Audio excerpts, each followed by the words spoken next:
Assalamualaikum warahmatullahi wabarakatuh. Selamat datang kembali kawan kata di salah satu podcast yang mungkin tidak ada manfaatnya. Jadi kalau teman kawan kata ingin mencari manfaat dari 30 menit ke depan, kayaknya skip saja, cari konten-konten yang lainnya. Dan selamat datang di salah satu playlist kami yang berjudul Tong Kosong Podcast Isinya. Sama seperti Tong yang tidak ada isinya. Jadi mungkin diskusi kita ini tidak akan ada isinya, bakalan cuma cerita-cerita suap-suap saja. Tema diskusinya kita adalah tentang perempuan. Tapi sedikit bocoran kawan kata, kita tidak akan berbicara tentang seperti konten-konten yang lain, berbicara tentang perempuan dengan bentuknya mengeksploitasi dada paha. Kami lebih condong kepada otak, karena perempuan lebih penting kalau dia punya otak. Oke, kawan kata, saya akan perkenalkan dua teman diskusi saya hari ini. Aktivis jalanan, perempuan-perempuan, satu berhijab, satunya yang seperti ini bentuknya seperti orang jalanan, tapi dia lemah lembut. Mereka adalah para pejuang feminis yang memperjuangkan hak perempuan ya, hak perempuan. Ada Mbak Puan yang tidak suka lempar-lempar kaos, dan ada Mbak Lili yang tadi harus jauh-jauh dari Samata berdiskusi bersama dengan kami di sini kawan kata. Mungkin untuk pematik diskusi kita, Mbak Puan, Mbak Lili, sependapatkah ketika saya mengatakan bahwa perempuan adalah sumber masalah? Kalian adalah sumber masalah daripada kehidupan kami. Yes. Menurut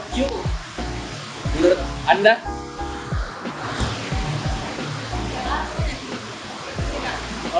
Terserah. Oke, baik.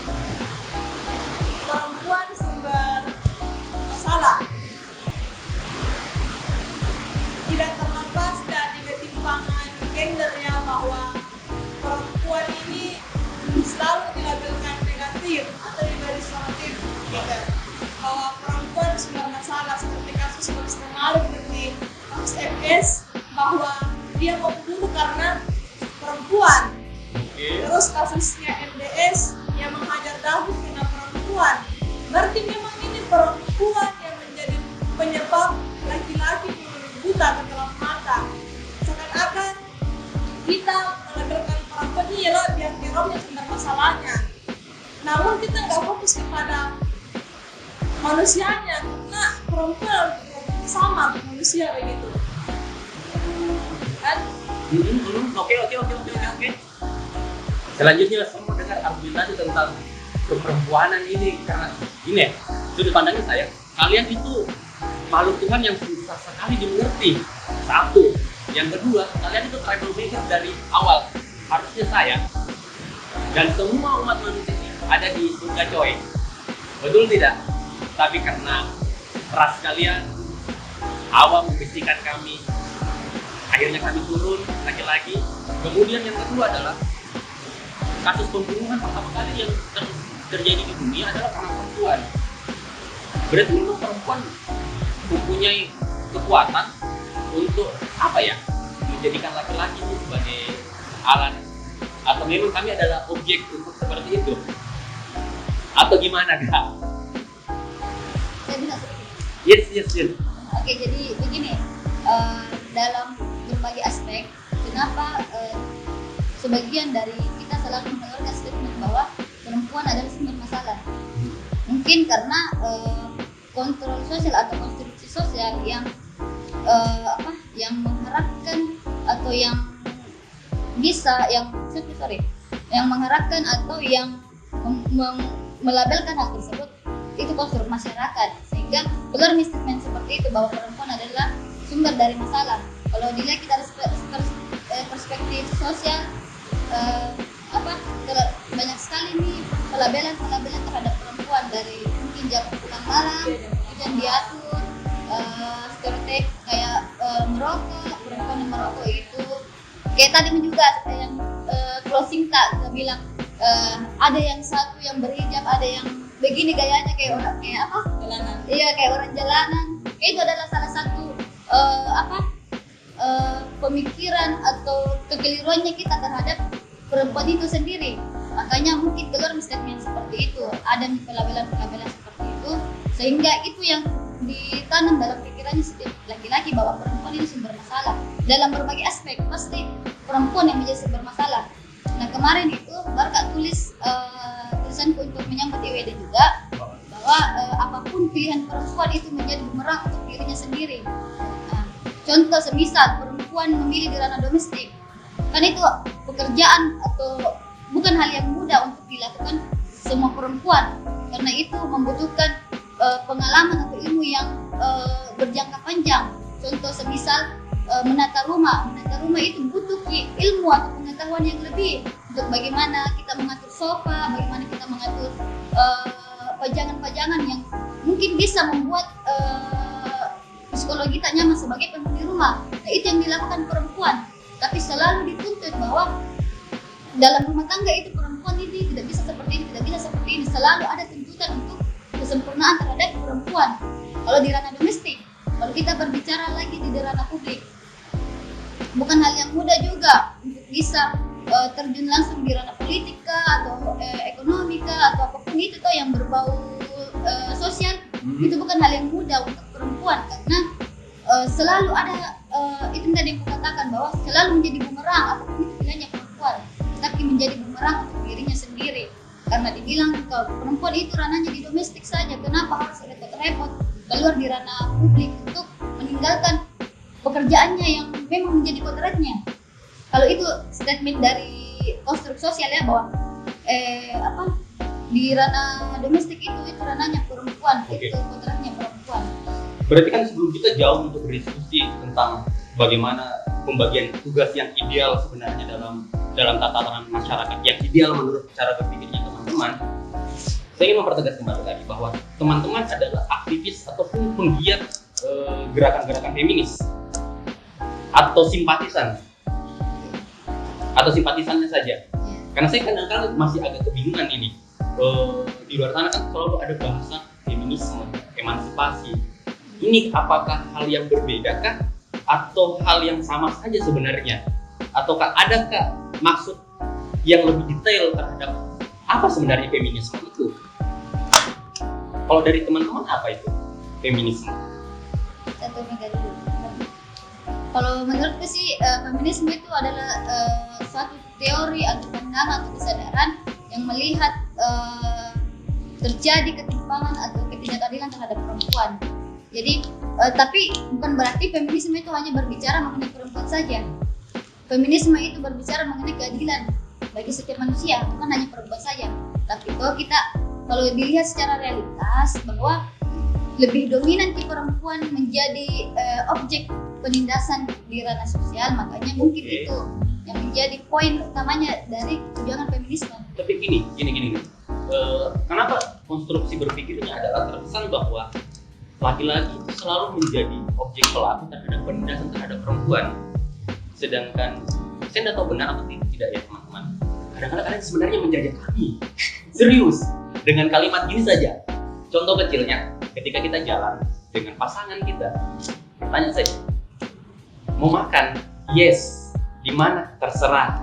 Oke, saya ajak ke sini. Saya tidak mau ke sana. Mau apa? Terserah. Kalimat terserah saja adalah bentuk penjajahan secara langsung terhadap kami laki-laki. Dan kenapa kalian teman-teman itu selalu merasa bahwa wow, kami selalu ditindas semua oleh pria. Secara fisik mungkin iya, tapi secara mentality kalian tuh selalu menindas kami laki-laki. Kenapa? Apa sebenarnya goalnya teman-teman? Apa goalnya teman-teman sebenarnya? Apakah goalnya teman-teman adalah mengurangi dominasi kami sebagai pemimpin dan menguasai hak-hak di segala lini sosial, atau apa? Oke Kak, begini.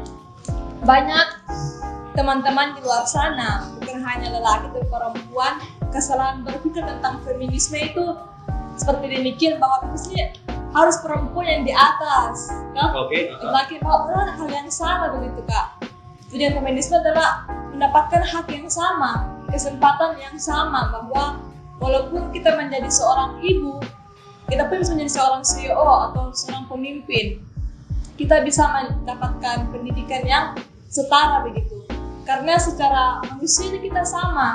Bahkan dalam manusia mengatakan bahwa kita adalah hewan yang berakal, berarti bukan mengarah kepada perbedaan gender saya seperti saya lagi perempuan, tapi mengarah kepada kita yang berakal. So sebagai manusia kita perlu dapat hak yang sama di mata masyarakat, di mata hukum, dan di mata negara, begitu kan? Hak yang sama kami inginkan, bukan permasalahan kuat dan tidaknya begitu. Berarti pada dasarnya sebenarnya gerakan feminis adalah bentuk untuk cuma sebatas menyamakan, ratakan saja bahwa kau laki-laki dan saya perempuan mempunyai hak dan tanggung jawab yang sama. Tapi berarti kalian kalau bicara secara leadership, apakah kalian menganggap bahwa sebenarnya laki-laki tidak pantas loh, saya lebih pantas? Ada tidak rasa seperti itu di dalam karakternya kalian, kaum feminis? Saya tambahkan sedikit yang tadi yang pertanyaan tadi yang dari awal kan tidak bisa kita salahkan sepenuhnya bahwa laki-laki itu sumber apa yang tadi kita bilang bahwa laki-laki itu merasa terjajah atau apa sebagainya, tuh tidak bisa disalahkan sepenuhnya laki-laki karena dia juga ini korban dari konstruk sosial. Makanya tidak bisa disalahkan sepenuhnya di laki-laki. Cuman yang menjadi poin utama dari feminisme itu sebenarnya adalah bagaimana dia bisa mengiring kedua jenis kelamin ini untuk tidak saling menjajah ceritanya, atau tidak ada yang mendominasi baik di ranah keluarga semisal pacaran, hubungan antara relasi antara ibu dan ayah dan anak, ibu dan ayah itu nggak bisa.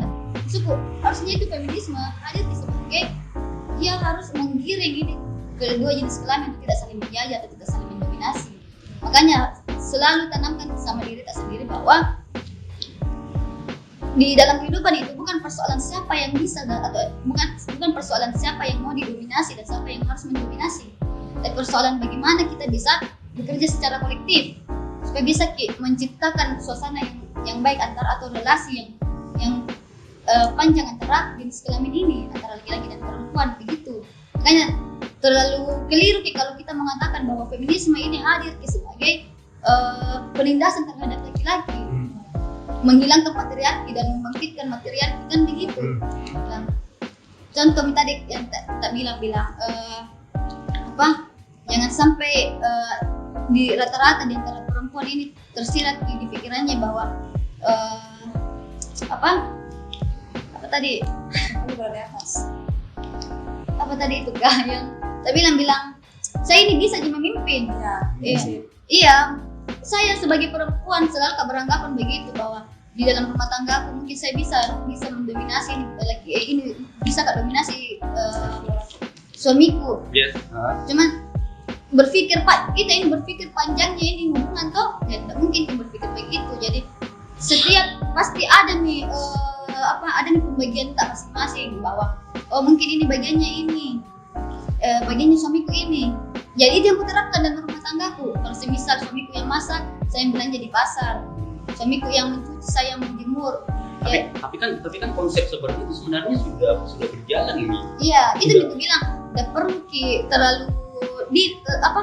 terlalu sering bahas atau menjadikan permasalahan di setiap kajian persoalan feminisme gender yang perlu ditanamkan itu adalah pengaktualannya, apa yang kita pahami secara teori itu yang harus diaktualkan dalam kehidupan.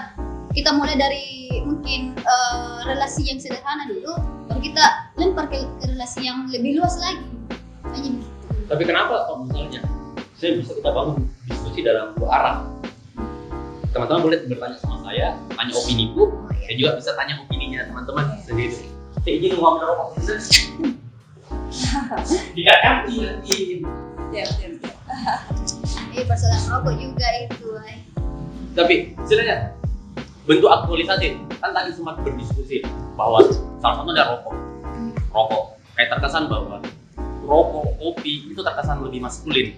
Makanya banyak teman-teman yang feminis, entahkah apa ini cuma sebatas gaya-gayaan saja sebagai bentuk supaya dia bisa diakui sebagai feminis, saya harus ngopi juga dong, saya harus ngerokok juga dong, atau bahasanya bahasa anak-anak sekarang ada gimmicknya teman-teman, atau memang ya kodratnya rokok, kopi itu adalah milik semua, jadi siapapun bisa, bukan punya laki-laki, bukan punyanya perempuan, atau apakah Ya itu juga tulisanku tapi belum bisa selesai. Yes.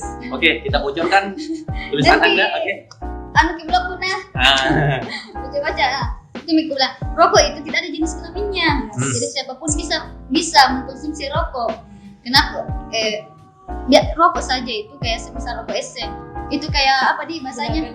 Iya, ada pelabelannya maksudku. Ada bagian-bagiannya rokok surya untuk laki-laki, rokok esen untuk pencol, pelajar yang begitu. di brandingnya sama Iya, kayak gitu. ada yang seperti itu. Makanya aku bilang, itu rokok tidak ada jenis kelaminnya. Siapapun bisa mengkonsumsi, sama juga dengan kopi. Siapapun bisa konsumsi itu kopi. Cuman mungkin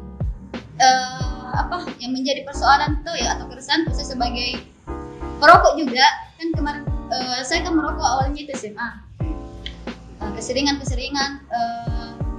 dan nggak bisa Pak terlalu expose gitu saya sebagai perempuan perokok karena nggak punya alasan yang rasional untuk menjelaskan kepada setiap orang bahwa kenapa perempuan harus merokok. Karena budayanya kita ketika ada seorang perempuan yang pegang rokok itu dianggap perempuan nakal. Iya. Karena konstruksi budaya seperti itu sebenarnya. Masih tabu akan hal itu, makanya berterima kasih sekali Kak dengan teori-teori feminisme bisa Kak jelaskan secara rasional walaupun merokok itu tidak perlu penjelasan yang rasional kepada siapapun yang bertanya bahwa kenapa saya merokok.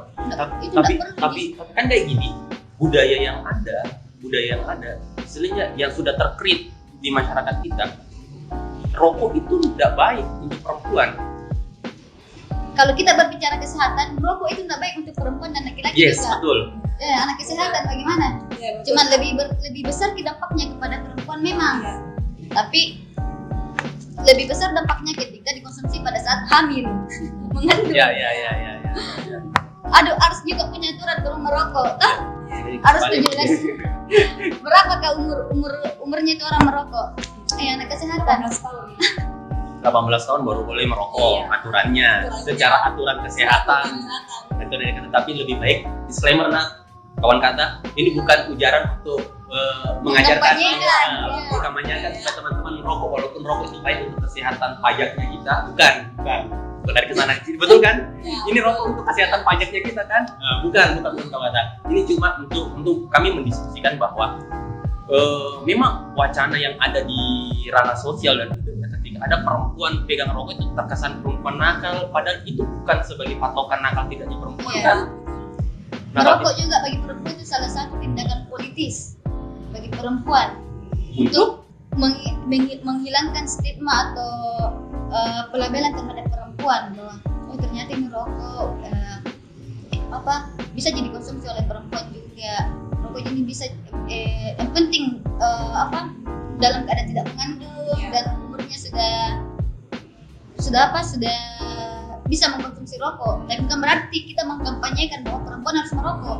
Oke, itu yang harus kita pertegas bahwa teman-teman tidak mengkampanyekan perempuan harus merokok. Walaupun rokok baik untuk kesehatan pajak negeri kita. Sebuah perlawanan lah. Bentuk perlawanan, oke. Berarti itu cuma sebatas sebagai simbol perlawanan saja.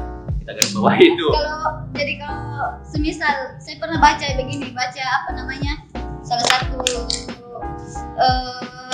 tulisan dia katakan kenapa bentuk perlawanan perempuan itu harus melalui merokok, tindakan merokok. Banyak sekali hal yang bisa dilakukan perempuan dengan tidak merokok untuk menunjukkan bahwa perempuan ini bisa jadi seperti laki-laki. Tapi kayak gini ya, istilahnya, oke lah, anggaplah saja sebagai rokok, perempuan merokok itu sebagai simbol perlawanannya teman-teman. Cuma yang sampai detik ini yang menjadi kegusaran saya, kan teman-teman selalu menyoroti bahwa perempuan itu feminis itu sama gendernya, derajatnya sama, bisa mengaktualisasi dirinya sama dengan laki-laki. Tapi yang menjadi penyesalan saya secara pribadi adalah kebanyakan perempuan sekarang lebih suka untuk mengeksploitasi sisi seksualnya ketimbang Berpikir caranya lebih yes. Nah, di mana perannya teman-teman feminis sebenarnya untuk mendorong bahwa terciptanya kecerdasan sosialnya kaum perempuan? Suka tidak suka. Podcast ini hadir karena kegusaran kami di mana kebanyakan konten-konten itu menunjukkan perempuan sebagai mempertontonkan paha dada saja. Sebenarnya tidak ada saya rasa ketika kaum feminis yang lebih mendorong untuk perempuan yang bagus itu harusnya seperti ini, ataukah referensi YouTube-nya saya yang masih belum terlalu jauh atau apa? menurut teman-teman? Nah, Mega dulu. Yuk. Jadi menurut perempuan yang bagus itu bagaimana dulu? Apakah perempuan yang memakai pakaian terbuka tidak bagus? Kayak gini, yang menjadi kebesaran saya, laki-laki kan punya kepala dua, ya kan? Iya. Nah, kepala dua ini tidak baku sambung nih korelasi, tidak nyambung antara otak ini dan otak yang lainnya. Otak bagian atas itu selalu berpikir tentang secara rasional, sedangkan yang di bawah itu kadang-kadang tidak rasional, lebih suka untuk melihat hal yang bersifat sensual. Akhirnya kita cuma syahwatnya saja, tidak melihat isi kepalanya, lebih menyukai itu. Kalau Puan bertanya sama saya, suka tidak lihat perempuan yang begitu? Kalau otak rasional saya mengatakan tidak, karena itu mengganggu saya secara pribadi. Tapi dominan laki-laki itu suka untuk melihat seperti itu. Saya kan munafik juga kalau saya tidak suka, karena memang Tuhan bagus seperti itu. Jadi sebenarnya saya tidak memposisikan di bahasan bahwa suka tidak suka. Cuma yang menjadi permasalahannya, kenapa bahan jualannya adalah seperti itu? Di mana letak peranan kaum feminis untuk mengatakan bahwa jual yang lain deh? Sebenarnya kan yang menindas perempuan ada dua. Yang pertama patriarki, sistem kuno ini kan sudah ada. Ini kapitalisme, yang dimana industri kecantikan dan industri yang tadi menjual seksualnya. Jadi sekarang kan perempuan itu objek semata untuk dijadikan bahan dari kapitalisme. Seperti itu kan, untuk keuntungannya para kapitalisme, konsumen. Teman-teman perempuan sebenarnya paham bahwa sebenarnya mereka dijadikan sebagai bahan jualan. Paham? Sebenarnya mereka sadar bahwa mereka sementara dieksploitasi. Iya, badannya. Di mana peranan teman-teman feminis untuk mengedukasi teman-teman kita ini? Ataukah ini adalah tanggung jawab pemerintah sebenarnya? Kalau saya sedikit begini, terlalu jauh kalau kita menggambarkan bahwa eksploitasi terhadap perempuan itu seperti itu. Jadi kita petakan dulu begini, ada laki-laki yang tergoda walaupun perempuan itu tertutup pakainya. Oke. Jadi yang perlu dikontrol itu siapa? Perempuan atau cara berpakaiannya perempuan kah? Atau caranya berpikir laki-laki atau caranya memandang perempuan tersebut? Dan itu yang menjadi poin utamanya kita dan pembicaraan ini, tahu yang sekarang ini. Jadi kalau mau kita berbicara eksploitasi, bagaimana dengan orang yang bekerja sebagai pelacur PSK atau PSK, dia sadar bahwa saya ini eksploitasi tubuhku, tapi tidak bisa keluar dari dari pekerjaan itu ataukah apapun itu bahasanya, karena dilihat secara ekonomi juga. Ekonomi itu kayak juga punya siapa yang memasak Adam Smith. Di situ dia berbicara mengenai perempuan karir dengan perempuan rumah tangga. Siapa yang mau disalahkan ketika ada perempuan saya yang mengejar karir semisal, tapi mempekerjakan kayak ibu rumah tangga? Saya yang salah sebagai perempuan karir atau perempuan yang ada di ranah domestik? Sama halnya dengan tadi, siapa yang disalahkan ketika laki-laki yang tidak bisa menjaga atau mengontrol pandangannya terhadap perempuan itu sendiri, atau bagaimana dia memandang perempuan itu? Caranya berpikir laki-laki kah? Atau caranya perempuan berpakaian? Atau yang mana lebih dulu, yang lebih berinteraksi lebih apa nih bahasanya nih? Aduh, takut karena tidak apa-apa ya. Terlalu vulgar nanti. Terlalu apa nih? Yang mana lebih duluan? Nafsunya lagi juga. Bukan, yang mana ya itulah deh. Yang mana lebih dulu nafsunya itu? Kepala kah atau yang di bawah? Ketika melihat, coba, semisal saya, yang mana lebih duluan berfungsi itu? Pikiran atau yang di bawah? Yang mana lebih ini loh? Takut kali saya coba membayangkan. Cuma saya nggak munafik, tapi membayangkan pun juga saya merasa takut. Paham sebenarnya? Karena kayak gini, entah apakah itu memang pola pendidikan yang membentuknya seperti itu, tapi ketika saya dididik bahwa perempuan adalah sumber kehidupan, dia adalah yang melahirkan peradaban, maka saya harus hormat terhadap dia, respect terhadap dia. Maka ketika saya harus dituntut untuk berpikir seperti itu kayak nggak tega, kita paham. Saya nggak tega udah berpikir. Saya membayangkan saja bahwa perempuan dengan pakaian seronok ini, alangkah kurang ajarnya saya sebagai laki-laki. Masalahnya tidak semua laki-laki berpikiran seperti itu. Yes, betul. Tidak semua laki-laki berpikir seperti itu. Cuma yang saya sesali bahwa seperti yang kita bilang tadi, yang mana yang duluan, yang apakah nafsunya duluan yang terpancing karena dia di perempuan seperti itu, apakah ini pemicunya atau memang dari otak momentum yang sudah mesum, otak momentum yang sudah mesum duluan. Jadi biarpun dia pakai hijab segala macam, kalau otak memang sudah mesum, berarti memang ya otak memang masalah. Cuma kan kayak gini. Saya sudah nggak jawab ini. Salikan dulu. Tapi yang menjadi permasalahannya adalah sekuat-kuatnya iman ketika dibenturkan seperti itu bakalan goyang.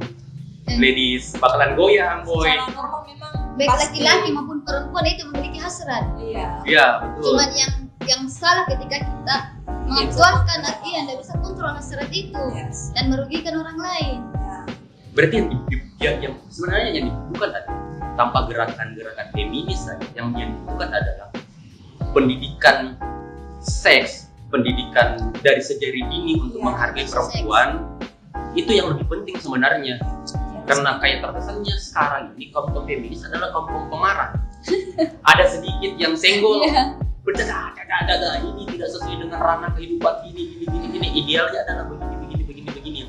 Padahal kalau mau ditarik secara garis panjang, ini adalah kesalahan berpendidikan dari awal sebenarnya kan.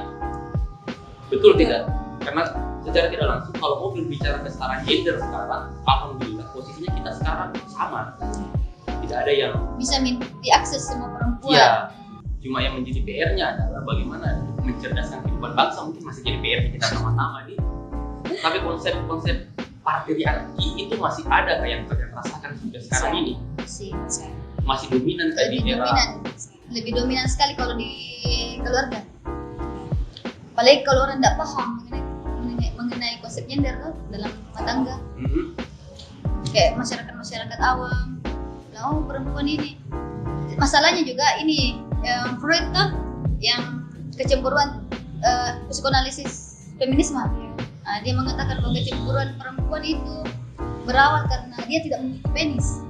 Nanti mungkin baca nih, tuh pernah dibaca tuh itu psikoanalisis.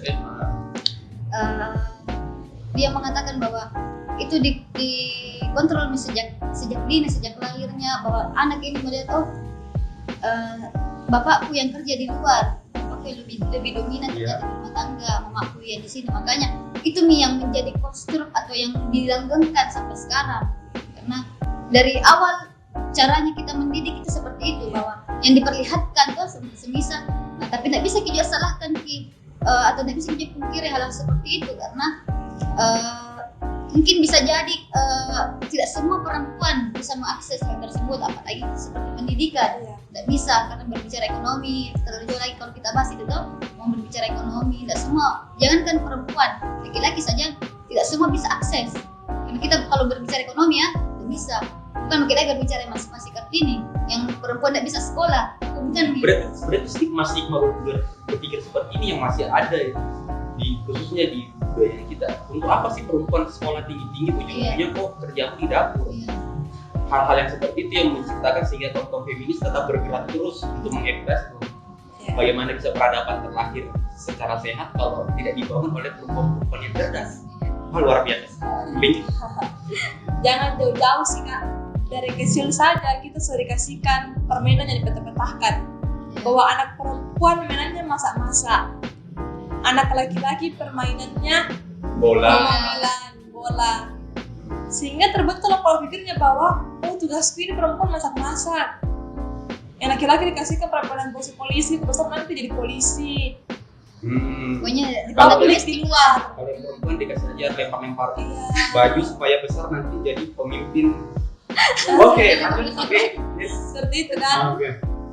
Dari kecilnya sudah dibentuk bahwa kita perempuan adalah domestik. Karena kan di ranah publik luar gitu kan. Tapi kalau bicara tentang kepemimpinan, berarti teman-teman berarti teman-teman berpikir bahwa habitnya laki-laki, takdirnya laki-laki tercipta sebagai pemimpin, atau sebenarnya Tuhan itu menciptakan manusia ya dengan karakteristik bisa memimpin semua. Iya. Sama Semua rasa bisa. sama Iya, sama rata bisa. Cuma karena permasalahan seleksi alam yang akhirnya ya harus ada yang mendominasi dan harus ada yang didominasi. Siapa yang berkompeten dan berkualitas apapun itu Berarti perempuan juga bisa. untuk diberikan ruang sebesar-besarnya untuk itu. Dan memang teman-teman merasa bahwa masih ada stigma seperti itu, bahwa perempuan dilarang untuk berkompeten, dilarang untuk ini dan untuk itu. Adakah? Atau cuma itu cara berpikirnya teman-teman bisa saja? Kalau saya berbicara mengenai pengalaman di ranah keluarga tuh, apalagi di keluarganya bapak, keluarganya mama. Saya setelah menikah kan udah tahu kan masak. Oke. Saya udah tahu masak dan pokoknya semua pekerjaan domestik lah. Saya tidak ada yang saya tahu. Nah, saya dituntut untuk melakukan hal tersebut. Nah, keluarlah statementnya ini nenekku, dia bilang, kau ini seorang istri harus melayani suamimu seperti ini, harus kau pintar masak begini. Jadi itu masih kurasakan sampai sekarang. Bahwa masih ada stigma bahwa seakan-akan perempuan adalah pelayan untuk kami Iya. laki-laki. Masih terasa sekali di ranah keluarga kalau persatuan patriarki. Dan yang harusnya terjadi dalam konteks berpikirnya teman-teman feminis itu bagaimana? Rumah tangga yang sehat itu bagaimana? Gue kamu dulu. Rumah tangga yang adil kak, sama-sama bekerja. Misalnya saya sebagai istri Kerja kolektif. menyapu dan cuci piring, Oke. ganti-gantian begitu kak, nggak saling membantu gitu. Oh berarti secara tidak langsung sebenarnya, sorry itu teman-teman yang di luar kan, Rasulullah mengajarkan kita untuk itu. Berarti secara tidak langsung Islam sudah mengajarkan konsep feminis dari awal. Ya. Yes. Oke. Untuk teman-teman kalau mau cari jodoh, Cara yang feminis. cari yang kaum yang bisa menghadapi perempuan seperti itu teman-teman. Oke. Ada titipan pertanyaan dari kaum pria? Tapi secara konsep berpolitik, tatanan republik itu kan memberikan porsi 30% terhadap kehadiran perempuan. Menurut pandangan teman-teman sebagai orang-orang feminis lah, apakah porsi 30% itu sudah cukup atau seharusnya 50-50, atau sebenarnya 30% yang diberikan itu ada cuma sebatas simbolisasi saja karena orang-orang yang di dalamnya juga ya bukan orang-orang yang berkompeten juga sebenarnya, atau bagaimana? Harus seimbang sih kak. Harusnya Seimbang. 50-50 harus seimbang. Setara kan kak. Karena kalau 30 saya berarti lebih dominan laki-laki dibanding perempuan. Oh, Berarti kak random. Seimbang lah. Berarti nilai-nilai keadilan sosial bagi seluruh rakyat Indonesia Belum harusnya ter- terwujud di situ. Ya, Betul. harusnya. Masalahnya 30% belum terpenuhi. 30%-nya pun lagi agak susah mungkin. Iya. Saya sih Susah nggak tahu. diakses ya. Saya nggak tahu sih betul-betul apakah perempuan-perempuan Indonesia mempunyai minat yang sama terhadap dunia politik seperti ibu kita yang selalu mengatakan dirinya paling berjasa terhadap republik ini. Saya nggak tahu apakah memang banyak perempuan-perempuan seperti itu akhirnya sadar bahwa dia punya peranan juga di dunia politik, peran di situ. Karena saya nggak tahu betul-betul 30% itu orang-orang yang punya kompeten atau tidak. Tidak. Berarti sebenarnya porsinya 30% itu belum mencukupi. Cukup. Maunya 50-50. Iya. Setara. Berarti PR-nya teman-teman perempuan lebih besar dong untuk bisa mencerdaskan kehidupan bangsanya kita dong, mencerdaskan.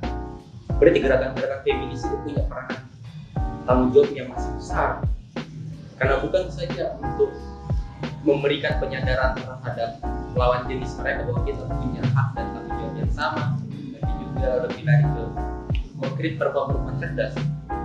Pola-pola kerjanya teman-teman feminis ini apa? Gerakan-gerakannya selain yang saya tahu cuma kritik, demo, itu gerakan-gerakannya teman-teman selain itu apa saja? Kajian-kajian namanya. Jadi penting ada kajian sih kak. Kajian, Sosialisasi. sosialisasi.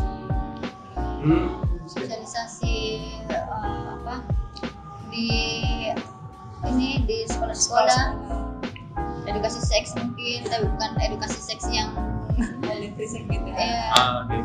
ya, Karena kadang-kala juga masyarakat kita ketika kita bilang edukasi seks itu, Masih tahu kan? yes, saya nggak tahu harus berkata apa. Padahal itu penting juga untuk menjaga diri perempuan juga kan.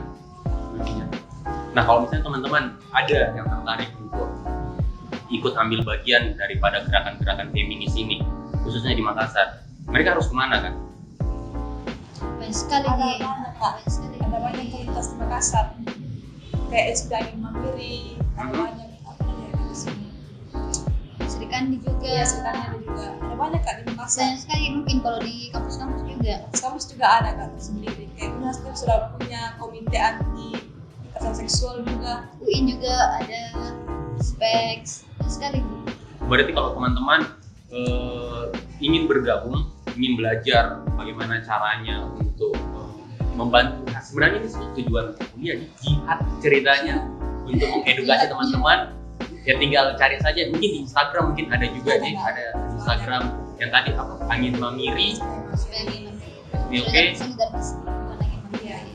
Oke, berarti kita bisa berdiskusi di situ atau mungkin langsung saja ke IG-nya Puan yang bukan ada itunya sama Mbak Lili, nanti cek di Instagramnya DM, bisa teman-teman lain untuk mereferensikan kemana bisa bergerak. Goalnya ke depannya, mimpinya teman-teman, perempuan Indonesia itu mau seperti apa?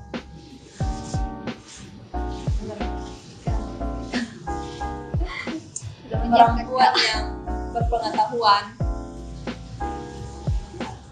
cerdas, dan pemberani. Oke. Jangan mau tertinggal ataupun terbelakang, karena kita sudah diberikan hak yang sama untuk bisa, gitu kan Kak. Ada kata-kata dari bukunya Esther Serigala dalam Sistem Perempuan, bahwa memang perempuan memiliki kuota untuk melahirkan dengan rahimnya, tetapi kuota perempuan bisa memasak dengan rahimnya. Mbak Lili. Saya singkat Ji, baca diskusi lalu aksi. Wow. Itu tadi kawan kata buat teman kita untuk yang berdiskusi tentang bagaimana konsep wanita. Banyak PR-nya, bukan cuma PR-nya kaum perempuan saja, tapi juga PR-nya seluruh masyarakat lapisan untuk bisa sama-sama menghadirkan peranan wanita yang lebih konkret, mungkin yang lebih jelas, yang sama rasa, derajatnya juga sama teman-teman. Dan kita akan ketemu kembali kawan kata di podcast selanjutnya. See you di podcast selanjutnya. Habis. Begitu sih. Itu aja. Jadi, Kecuali